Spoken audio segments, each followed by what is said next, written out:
pinia bangke nili nalitum afan nili la screen on piklang pon po la sona card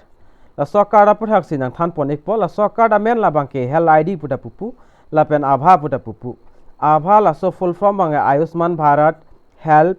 account pu la sonda pupu la pen la so card pen kopia le ma pote ale bangke la son lo mo madule so that puta thedung hospital la pen medical along le dam hola so dam po la pen la son hodak registration nang la son do o hodak la sila so documents hola so pidu nang po la pen la so documents la so card pilo polote mo apit ako ningkan hini ningkan thom apit la so abang phu no abang pino chiso to that polote ako chedam tu pula la so card jong si pilo polote aprang ko ppia kisoma la pen kon ana medicine si ko ppia medicine si kipima la bangke hodak details long lapo lake nahok a hospital le damstame nahok a medical le damstame la so card pilote la record bangke mate report lai hui bangke do thaipo jo la so afano la pen ale bang la helo akong siale bang do thulang la son insurance le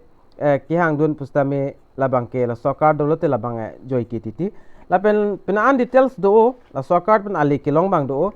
la si nalitum kaprek rasun chrome browser nahok le nalitum redam stamela details ba nalitum thek monlong igi mate langpon long igi tangte pini bange nilinang than pon ikpo koson si kasimar ning ma labangso kada bange labangsi nalitum langlong ikpo lapen aprang si nilimen laki kado kawita chinilo nilimen laki avinastron lapen non ke langbom labang ke karbitich 2.0 youtube channel lapen labangso channel long jong si madule non akimilang postame kelang cenglang pulote nalitum subscribe ikon lapen adung hestame belarjan dui deka nalitum berpon igdenon tangte prabjin pen langpon onang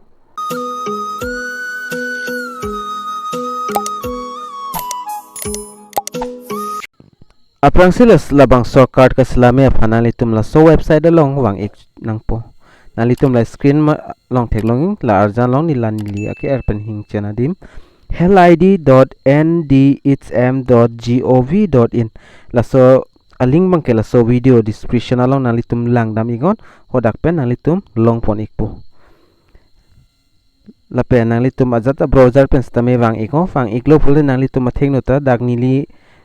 long son la screen long son nalitum mobile screen long stame thek long ikpo la pen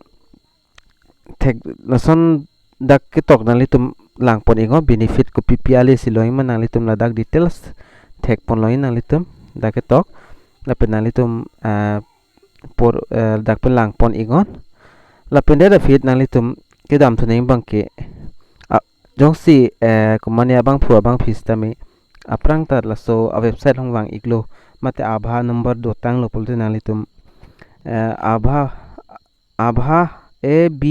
so full form bang nalitum document thek plong pon ikpo Ayushman Bharat help account pulo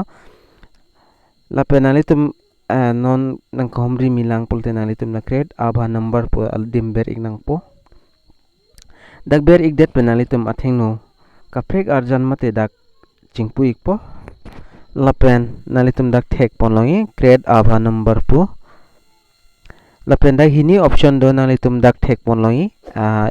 user using Aadhaar la pen using driving license la hini documents pen nalitum la abha number bange dak pen create melo la sinon molom bangke Aadhaar card si penang an abang phu abang phi arideng bang kedo do kasinalitum la Aadhaar card bangle select pon igon Aadhaar card select igdat penalitum dak thek pon loi la son dak na chiklang ikpo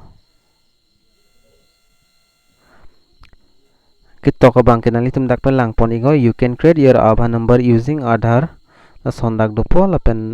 Aadhaar card long ke do mobile number along stami OTP bange nang le ikpo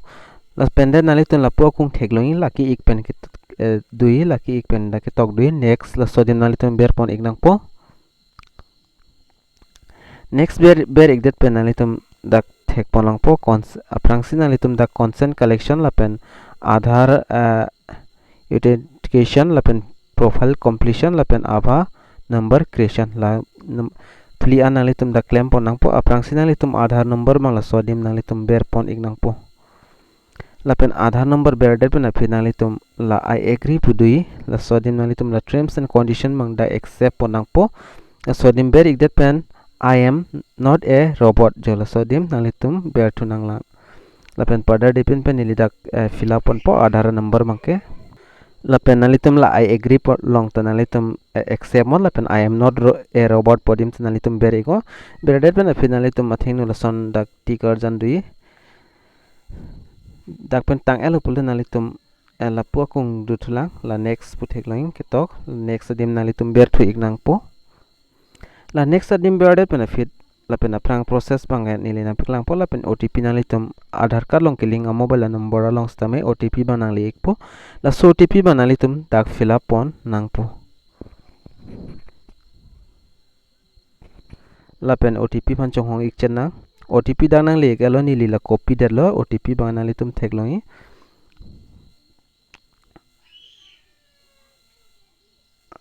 la pen ni lida copy paste elo OTP ba jong se OTP nang lele pulot nalitum la recent OTP pudui la sodim ber thu ikon la recent OTP la sodim ber lo ta ko OTP nang chile thu pon nalitum Aadhaar card long kiling a mobile number lo jong se OTP nang le pen nalitum ta fill up elo pulot la ko next adim le ber thu ikon next long ber det pen fit ing hong ik chenot da subso loading ikpo la pen la son thak thak sidak nalitum dak thek pon long po dak ni limen dak klang ik elo la pen la son thak thak se a card bang kanalitum dak pen thek pon long po a card ta dak simar ik elo nalitum dak thek pon lang la screen elo la pen a card bang ke nalitum dak thek pon long po la screen elo la pen a card download di pulte nalitum da option lagi download ABHA number card janalitum dak thek pon long po la pen nalitum download ik nang po nili la download option long ber ik elo la pen nalitum la ber thek lagi downloading file pula la dak download ik elo la bangke nalitum thek long pon po nili dak stami non bang nili open ik elo la pen nalitum dak thek lagi dak Aadhaar card long ke do a photo si do ik po la pen date of birth la pen mobile number la hai hui nalitum dak pen thek pon long ik po la pen ABHA number ta dak pen chilang long ik po nalitum la hello sungse la so process bang la si la so card nalitum ta selam egon ningkyang hang abang phu abang fitum jong si nalitum a copy ni kichok che photo ai hui nalitum la ri pulate la pu kung nalitum dak thek pon long ige my account na so pu kung dui arvianat la pen la nalitum thek long dak ela edit details la so dim nalitum ber thu igme jong si nalitum la so a card lo nalitum mobile number ave pulte dak pen na mobile numbers ta me update pon igme la pen aku ri KYC ta nalitum dak pen ri KYC verification ta nalitum claim igme lo mate nalitum Aadhaar card non bang e pdf lo stame mo ka pre documents pi pulte nalitum pi me lo la pen mobile number le update ta ning hang lo la pen photo Aadhaar card long ke do a photo penak le kaprek mesen son cb pulte la tanalitum dak pen update ik melo jo la hello a process bang la pen la so card a facility bang amuta nili nang thani ke la nalitum pan la pen nalitum ta details lang thu me google long pen stamin hok pen stame jo la la si card bang long ara do anstamin nalitum kaslami fancy tuning riglo la bang so card la sipini bangke la ansington jogjidat pula so video bangke la pen mo next video long le chitong nang tang te domi thak me kadu kave karbiti 2.0 youtube channel ke lang ara do anstame nilhin pen kardom